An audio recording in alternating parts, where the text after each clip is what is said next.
आप भी बैठो।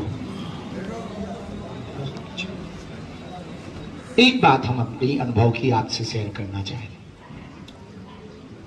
इस देश में बाबाओं के नाम पर बड़े ढकोसले, जनमानस में अब बाबा एक सम्मानीय शब्द नहीं बचा।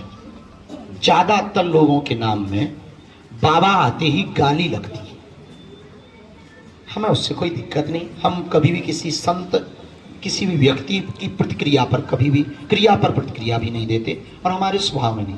हम ये कहना चाह रहे हैं कि हम इससे ऊपर एक काम करना चाह रहे हैं जिसमें आपका सहयोग चाह रहे हैं।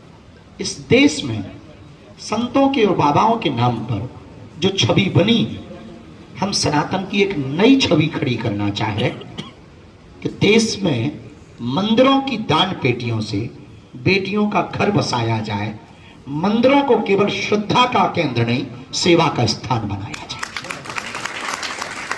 ये उदाहरण प्रस्तुत करने में समय लगेगा, मुसीबतें झेलनी पड़ेंगी और सबसे बड़ा चैलेंज तो यही होता, दान लेना बहुत सरल है, दान लेकर दान देना बड़ा कठिन होता है। वो हमको करना है, वो हमारे मन में है। 1675 बेटियों का हो गया, अगली बार 325 बेटियों का है तो 2000 बेटियों का कन्या विवाह भगवान। एक दिन हमारा सपना है कि 1100 वास्तविक अनाथ बेटियों का विवाह बागेश्वर धाम की भूमि से हो।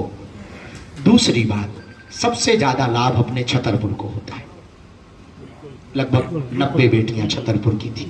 ये हमें प्रसन्नता है। सब देश भर की बेटियां होती हैं, पर हमारा बुंदेलखंड इसलिए आगे बढ़े क्योंकि हमारे यहाँ के लोग मजदूरी पर निर्भर है, पलायन के लिए मजबूर है। हमारा बुंदेलखंड इसलिए मजबूत बने क्योंकि इस क्षेत्र में जन्म लेने वाले व्यक्ति जो भी जन्म लेता है वो दिल्ली जब जाता है तो उसे बिछड़े और पिछड़े इलाके की दृष्टि से देखा जाता है।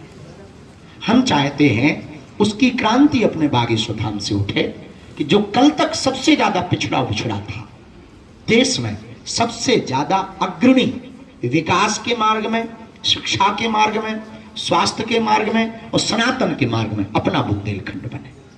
हमें नहीं लगता कि आदमी कोई सोच ले वो कठिन है।